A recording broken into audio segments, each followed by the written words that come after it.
Good afternoon, students. Today we are going to start Einstein photoelectric equation. Einstein photoelectric equation is basically equation that we have to drive formula for this equation. Okay, according to Planck's quantum theory, light radiations are made up of quanta. जो light radiations होती हैं वो quanta की बनी हुई होती हैं. Quanta क्या है? पैकेट्स हैं लाइट के, और इन्हीं टिनी पैकेट्स को हम बोल देते हैं फोटॉन. फोटॉन क्या है? पैकेट्स ऑफ लाइट हैं, टिनी पैकेट्स हैं. फोटॉन की कुछ प्रॉपर्टीज़ होती हैं जो आपके पास नोट्स में लिखी हुई हैं, जैसे कि ये हमेशा जो लाइट की स्पीड है डेट इज़ 3 × 10⁸ मीटर पर सेकेंड, उसी के साथ ट्रैवल करेंगे. इनका जो रेस्ट मास है वो ज़ीरो होगा. And there are many more properties of photon that have been provided to you in given notes. Okay, let us consider a photon of frequency nu is incident on photosensitive material surface. Given figure के अंदर हमारे पास कोई metal surface है, उसके बाद उसके ऊपर एक हमने फ्री इलेक्ट्रॉन दिखाया हुआ है. उस इलेक्ट्रॉन पर ये जो वेवी फॉर्म में आके फॉल कर रहा है, ये हमारा फोटॉन है जिसकी एनर्जी है h nu, where h is Planck's constant and nu is the frequency of incident photon. When this photon is incident on the metal surface, it collides with the electron. And when it collide with the electron, जो इसकी energy थी incoming photon की, वो दो हिस्सों में but जाएगी. पहला तो वो बट जाएगी कि ये जो हमारा इलेक्ट्रॉन है इसके वर्क फंक्शन को ओवरकम करने में.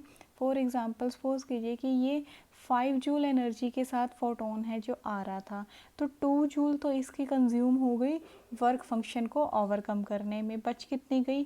3 जूल. वो एनर्जी मिल जाएगी इसे एज अ काइनेटिक एनर्जी. तो ओवरऑल जो सम है वो हमेशा ही सेम रहेगा, एनर्जी हमेशा कंजर्व रहेगी. या फिर यूँ हो सकता है कि जो इसे टोटल आ रही थी वो 5 जूल थी, इस वर्क फंक्शन को ओवरकम करने में इसकी 4 जूल है जो यहाँ स्पेंड हो गई, तो बची कितनी? 1 जूल. तो काइनेटिक एनर्जी बचेगी 1 जूल. तो काइनेटिक एनर्जी की वैल्यू कम या ज़्यादा हो सकती है depending on the value work function for that metal surface. हर एक मेटल सरफेस का जो वर्क फंक्शन होता है वो अलग अलग होता है, तो ये डिपेंड करेगा उस पर. Okay, the energy carried by photon is used in two ways. First one is in liberating the electron from metal surface, that is to overcome the work function. वही बात है, पहली एनर्जी यूज हो रही है वर्क फंक्शन को overcome करने में. And second is in imparting the maximum kinetic energy to the emitted photo electron. अब फोटोन आया, इलेक्ट्रॉन पर फॉल किया, उसके वर्क फंक्शन को ओवरकम किया, तो क्या होगा? इलेक्ट्रॉन फ्री हो जाएगा मूव करने के लिए. तो इलेक्ट्रॉन किस एनर्जी से मूव करेगा? उसे एनर्जी भी तो चाहिए मूव करने के लिए, वो भी वो इंसिडेंट फोटोन से ही लेगा, वो बन जाएगी इसकी maximum kinetic energy. Energy of incident photon is equal to h nu. Kinetic energy of emitted photo electron 1/2 mv² होता है, तो हम मैक्सिमम लेके चल रहे हैं यहाँ इसलिए. उसके बाद देखते हैं h न्यू टोटल एनर्जी आई थी, फाई नोट वर्क फंक्शन को ओवरकम करने में यूज़ हुई, एंड प्लस उसकी kinetic energy that is half mv² maximum. यहाँ से काइनेटिक एनर्जी की वैल्यू को निकालेंगे तो फाई नोट इक्वल्स टू से उधर जा कर के नेगेटिव का हो जाएगा. This is the Einstein photo electric equation in first form. ये पहली फॉर्म आती है हमारी आइंस्टीन फोटो इलेक्ट्रिक इक्वेशन की. अब हम बात करते हैं incident photon have threshold frequency. अगर उसकी थ्रेशोल्ड फ्रीक्वेंसी न्यू नॉट हो. थ्रेशोल्ड फ्रीक्वेंसी क्या होती थी? Threshold frequency is that minimum frequency which is required for the phenomena of photo electric effect. तो वो मिनिमम फ्रीक्वेंसी, तो हमारे पास वर्क फंक्शन फिर कितना हो जाएगा? h new not. हमने इसी फाई नोट की वैल्यू को यहाँ पर पुट करना है इक्वेशन नंबर 1 में. इक्वेशन नंबर 2 को हम पुट करेंगे इक्वेशन नंबर 1 में. When we put, then kinetic energy is equals to h nu minus h nu naught.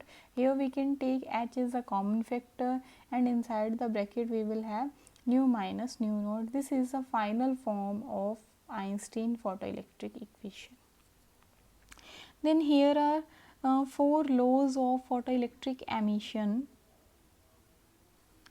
Let's study about these laws.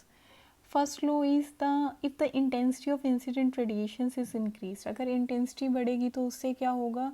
Number of incident photons per unit area बढ़ेंगे. तो जितने photons बढ़ेंगे, जितनी ज़्यादा energy आएगी, उतने ही electrons ज़्यादा एमिट होंगे, और जितने ज़्यादा इलेक्ट्रॉन्स होंगे उतना ही जो करंट है वो बढ़ेगा. This is the first law of photo electric emission. Okay, second law of photo electric emission from equation number 3. अगर न्यू छोटा हो जाए न्यू नॉट से, न्यू छोटा हो जाए न्यू नॉट से, तो काइनेटिक एनर्जी की वैल्यू क्या आ जाएगी, नेगेटिव आ जाएगी. That's not possible. Hence photoelectric effect is not possible for all types of frequency. यानी कि फ्रीक्वेंसी के ऊपर बैरियर लगा दिया. बैरियर क्या है कि मिनिमम थ्रेशोल्ड फ्रीक्वेंसी होनी चाहिए. अगर थ्रेशोल्ड फ्रीक्वेंसी से कम फ्रीक्वेंसी है इंसिडेंट फोटोन की, then photo electric phenomena can't be accessed. This is the second law. Now let's go for third law. If nu is greater than nu naught, अगर nu greater हो जाए nu naught से, kinetic energy की value positive आएगी. So maximum kinetic energy depends upon the frequency of incident radiation. So frequency के बढ़ने से क्या हो रहा है भाई, उसकी जो काइनेटिक एनर्जी है उसकी वैल्यू पे भी चेंज आ रहा है. हाउएवर अगर हम इंटेंसिटी की वैल्यू को कम ज़्यादा करते हैं तो उससे एनर्जी के ऊपर कोई भी फ़र्क नहीं पड़ने वाला है. This is third law of photoelectric emission. And let's study about the fourth law of photoelectric emission, that is law of instantaneous process. Instantaneous का मतलब इंस्टेंट उसी पल, यानी कि साथ के साथ किसी काम का हो जाना. ये लॉ क्या कहता है कि जैसे ही फोटोन इंसिडेंट किया, साथ के साथ ही उसकी एनर्जी को इलेक्ट्रॉन ने अपने अंदर ले लिया और वो मेटल सरफेस को छोड़ के चला गया. यानी कि इस प्रोसेस को होने में बिल्कुल भी वक्त नहीं लगता है. ये प्रोसेस बहुत ही जल्दी हो जाती है, इसलिए इसे इंस्टेनियस प्रोसेस बोलते हैं. It is an elastic collision between a photon, that is incident photon, and electron of metal surface. The transfer of energy from photon to electron is a single event without any time lag. This is the fourth law of photoelectric emission. So this was all about the Einstein photoelectric emission and laws of photoelectric emission. Thank you.